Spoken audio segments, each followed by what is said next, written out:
The nightmare, it's over. I love me, baby, bust it open, bring it back. I'm the realest killer in it, I don't even need an act. Throwing up the racks, I'm just throwing up the racks, baby. Yeah, namaste peeps, welcome back to Football Therapy with me, your host Jan. I hope you're doing well, mate. Really do hope that. Welcome back to Chelsea news. The curse has been lifted, the nightmare is over, the sun is rising. If I wouldn't have get copy strikes, I definitely would put the Gladiator theme, We Are Free, the you know, and then we'd all be brought to tears. Romelu Lukaku is leaving Chelsea. We'll talk about that. Raheem Sterling as well. There's an article on The Athletic of particular landing spots for Raheem Sterling, and I don't really understand. It's tactical. And freaking Samu Omorodion went for £12.5 million. So that's the guy. We were throwing 70 million, or well, we weren't throwing 70 million euro bids. We're being quoted 70 million euros. We're throwing around hella big bids early doors. You know, there was speculation we might go up to 50 million euro. He went for 15. We'll talk about that a little bit as well. Apologies, I didn't upload yesterday. I was planning to. I was trying to make time to. Unfortunately, nothing came to pass. But I'm here and I'm back with a vengeance. Daily uploads, maybe twice a day, 3 times a day if stuff pops off. And you know, it's Chelsea, so anything can happen. Sweet baby girl. Thanks for joining me as always. Thank you for supporting the content. If you do like it, hey, why not like it? Like the video. And if you do want to come back for more content, then simply subscribe. If you do subscribe, hit the sweet, sweet bell, baby. Alright, mate, look. Samu Omorodion gone to Porto. This geezer we were chasing for a long time. Vish Boish at Porto, right? Crazy.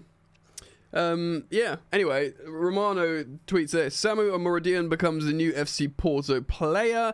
Just as I started saying his name right. Thanks to Vish Boish, mission after Chelsea deal was off. 15 million, so this is freaking weird. Get this, 15 million euro, which is about 12.5 million pounds. Not 70 million euros or whatever, how 60 odd million pounds we would have to pay. 12 million pounds. But it's for 50% of Samu. Atleti still own 50%. So they have cut this guy in half and they own half of the player each. But he's playing at Porto. We're through the looking glass now, people. I think this may have happened before in football historically, but it's certainly a rarity. Is this a thing now? And it goes on to say for this deal, Porto can buy 15% of him next year for an extra 5 million euros. So they'd own 65% at that point. And 5 million euros isn't that much. It's like, what's that, 3.9 million pounds? Porto could buy another 15% for another 5 in the following year. They're buying one limit at a time. They're buying a limit at a time every summer, and it's weird. It's friggin' weird, but I don't care because it's nothing to do with Chelsea. Let's move on, shall we? Let me just take a stretch. I need like a cold shower to rinse the residual cortisol stress hormone away and out of my skin from the Romelu transfer. Romelu Lukaku transfer. That's what it's done to me. It's scrambled my brain. He's leaving permanently off the books. We are cleansing ourselves of, what is he on, £350,000 a week at Chelsea? The final blockbuster signing in the Roman Abramovich era. Thomas Tuchel's final piece of the puzzle that was going to make Chelsea win it all. The treble, the Champions League. We were going to retain the Champions League, win the Premier League, and destroy everything. You know, we were going to level the Premier League because he was the missing piece, Lukaku. You know, he was the guy. We had the system, the rigid, functional Thomas Tuchel system. We had a few flair players. We had, you know, the width, the flying wing backs. We had the defensive solidity, the resolute backline. You know, we had that midfield of N'Golo Kante plus whoever he's ruddy playing with. And Lukaku was going to come after he had 2 amazing seasons at Inter, and he was amazing. He was amazing. He was superb for Conte, Daddy. And he's returning to Daddy. Romelu Lukaku to Napoli. Here we go, says Romano on X, or should I say, there we land, as that kid says. A verbal agreement in place between the two clubs.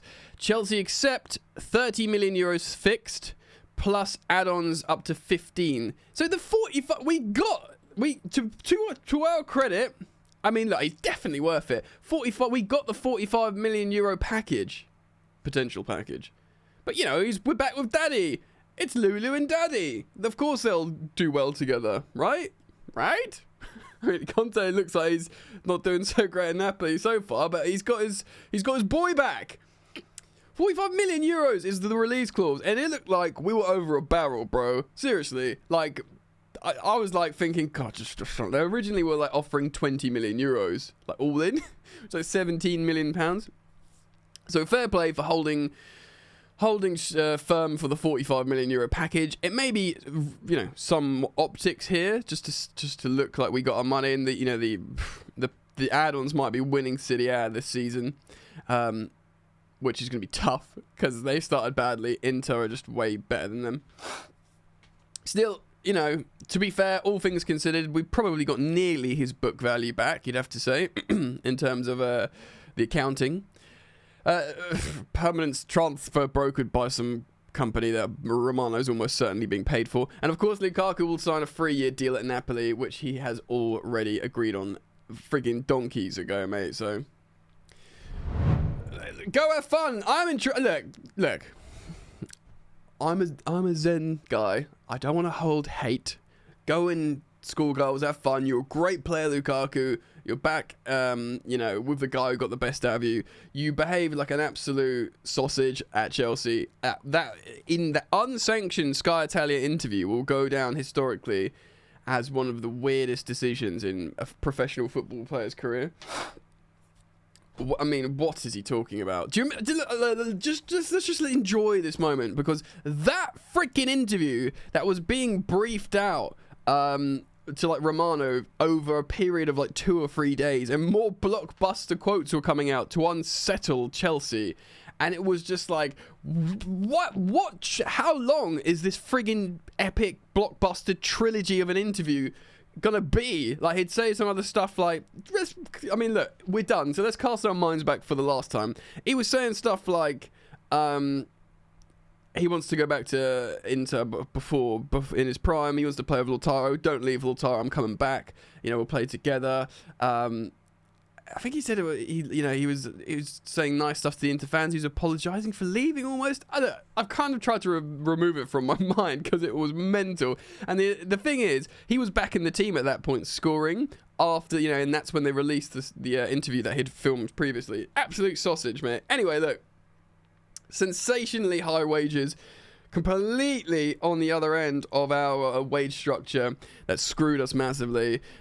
We know that the new we know that the new owners and certainly, well, this is not the sporting directors because this predates them. The owners arrived. People at Chelsea, you know, of course, there was a bit of a handover with Marina Granovskaya and Bruce Buck.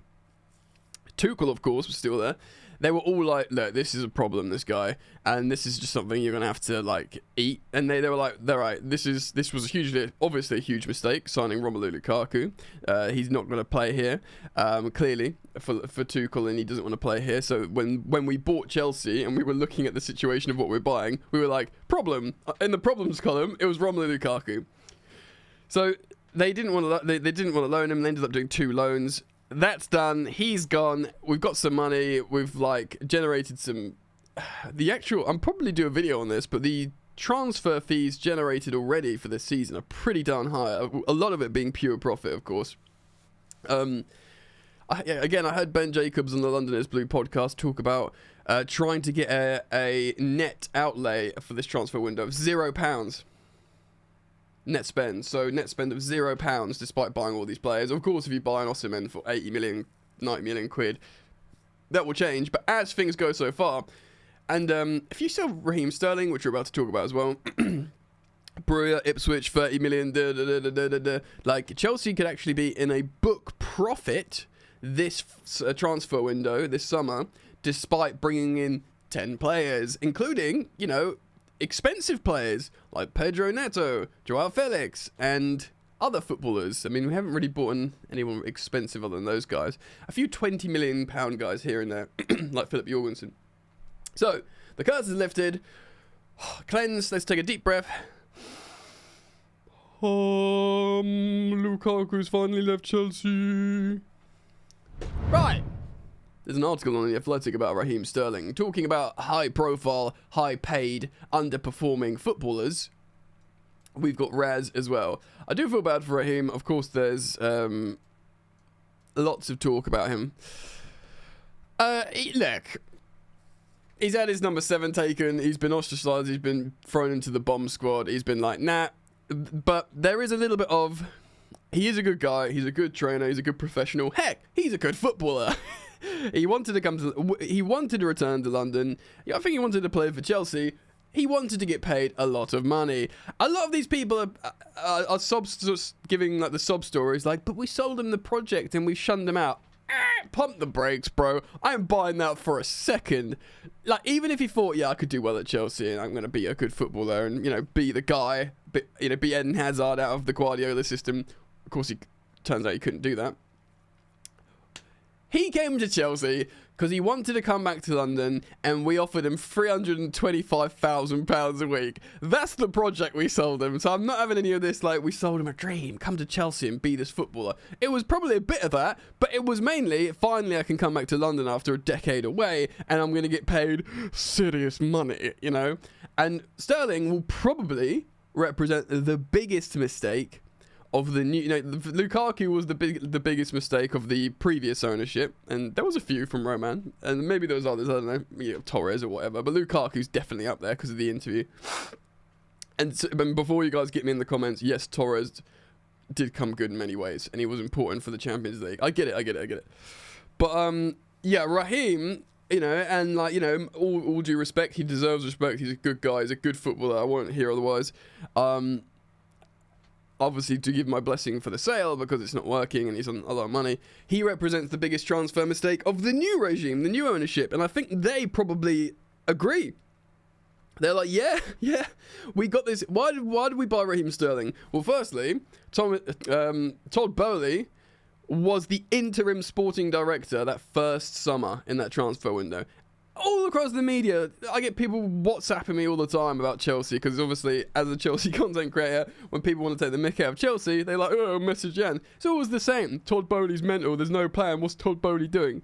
It winds me up, because I'm not saying I agree with everything in the plan. I'm not saying it's going to work, but there is a plan, and it's not Todd Bowley. Todd Bowley is a minority shareholder in Chelsea. He owns 10%, and he was interim sporting director of the first summer. This Raheem Sterling summer. Since then, it's been a very expensively assembled team and an infrastructure, whether you like them or not, that's up to you. Sporting directors, head of recruitment, global recruitment, best in class, inverted commas, brought around from all sorts of clubs to work together as some sort of think tank for the Chelsea project. Say Chelsea are mental. Don't say, I'm not defending Todd Bowley as an individual. I don't know him, but at least just get it right. It's just boring. It's lazy to say this guy is doing it. It's like, this guy's not doing anything. It's an expensively assembled team of recruitment specialists that have got their plan funded by Clear Lake Capital, the majority shareholders of Chelsea Football Club. Todd Bowley's still the chairman for the moment. He'll like sign off and stuff. He owns a small percentage of Chelsea. But the lazy journalism of the Todd Bowley thing is just winding me up. So, of course, he was interim sporting director that first summer. Yeah, he was. And this Sterling, you know, again, all due respect, he represents the biggest mistake. And that is essentially because Thomas Tuchel, they went, all right, Thomas Tuchel's a good manager. We'll try and keep him. What do you want, Tuchel? And he went, bring me Raheem Sterling. It looks like he could be available. Throw the bag at him. I want him.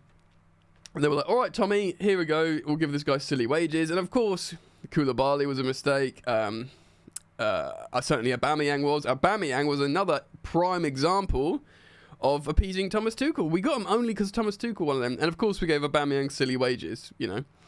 So they were mistakes, but Sterling was the biggest mistake. Of course, we continued with him because he was 27, not in his 30s, and he's a good player, but he doesn't fit the long-term planning of low wage, low age.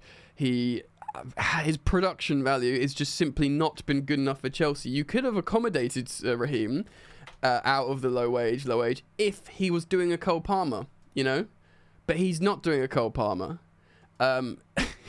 He's doing, I don't know what he's doing. And it's very frustrating. So where's he going to go, eh? Where's he going to go? Let's talk about that. Lukaku done. Raheem, well, he's been linked to certain clubs. There's an article on The Athletic talking about him tactically. Excuse me, I've got a bit of a cold somehow. As the summer transfer window enters its final week, Chelsea are in the headlines, of course, what feels like the millionth time, don't I know it, in the past 2.5 months. The player in question, of course, is Raheem Sterling. On August the 21st, 3 days ago now, Sterling has expressed his desire to leave Chelsea permanently. Of course, he was left out of the squad against Man City. His camp spoke about his need of clarity, and of course we know that Pedro Neto has taken his number 7. Of course, it would be really hard to move. He's got wages higher than £300,000 per week, and of course a potential fee that Chelsea demand. I wonder what his book value is. I think we got him for 47.5 million. 2 years left. 3 years left on his contract.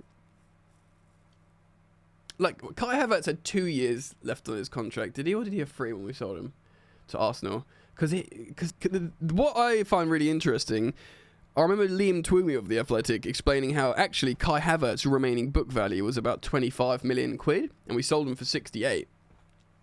So it was a massive book profit.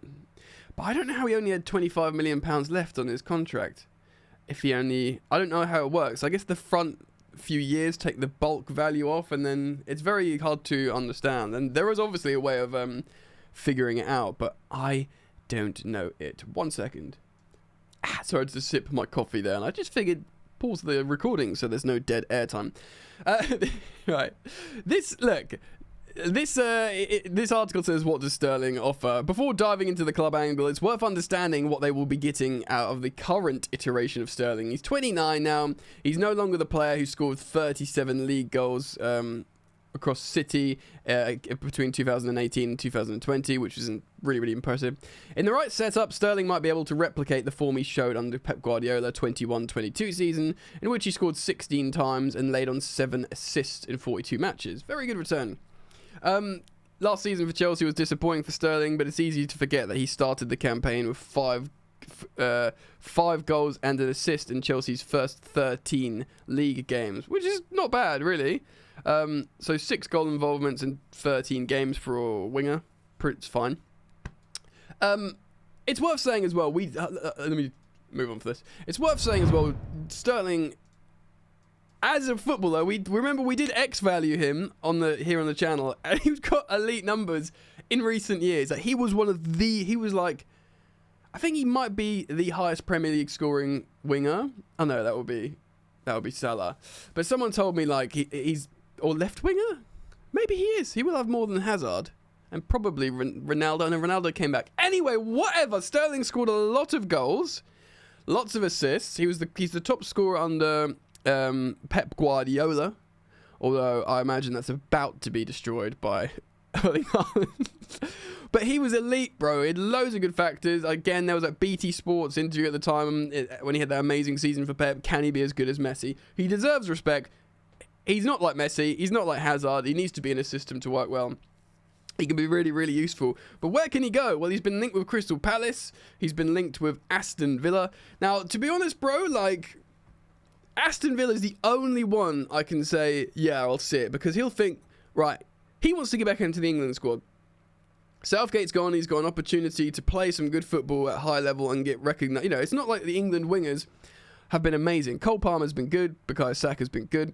But that left-hand side, Gordon, Rashford, friggin' Grealish or whatever, it's there to get a call-up. If you're a left winger doing like a productive season in the Prem, you can play for England, I think. I think it's there for to be grabbed at. So fair play to Sterling for having that ambition, and Aston Villa playing in the Champions League. if you're scoring in the Champions League and looking good for a coach like Unai Emery, yeah, why? You're still in your 20s. Why not? I don't see it. I know Crystal Palace players get call-ups and they're the highest amount of players being called up for the Euros. But they're young and they were like exciting and Southgatey, and I just don't see him going to Crystal Palace and playing for England again. Look, let's talk about the elephant in the room. He's going to be on insane wages. They'll have to, the only way I can see it is two ways. He'll obviously lower his wages and sign like a, what would he sign, like a 3+1 deal at 29, maybe, or 2+1. He'll lower his wages and then maybe he'll go to Saudi if he wants to make money after that, which he could do. So he'll lower his wages and we'll have to subsidise. You know, I've got a mate who, big Crystal Palace fan I was chatting to, and he said, just no way. There's no way he comes here. And I said, literally, he'll have to, the only way it would happen is he'll have to half his wages and we'll have to pay 60k a week of it on top of that. Do you know what I mean? This is the only way this is happening. A little bit more realistic with Aston Villa with the Champions League money coming in. They have made some high-profile sales themselves, of course, but they made some high expensive acquisitions. But yeah, days to go in the transfer window, and Sterling said he wants to go, and we want him to go. I, of course, will be covering this story very, very closely, ladies and gentlemen, so stick with me. Do subscribe if you haven't done so yet. Road to 200k. Thank you for liking the video. And yes, content train back in full effect. So, see you back here soon. Peace.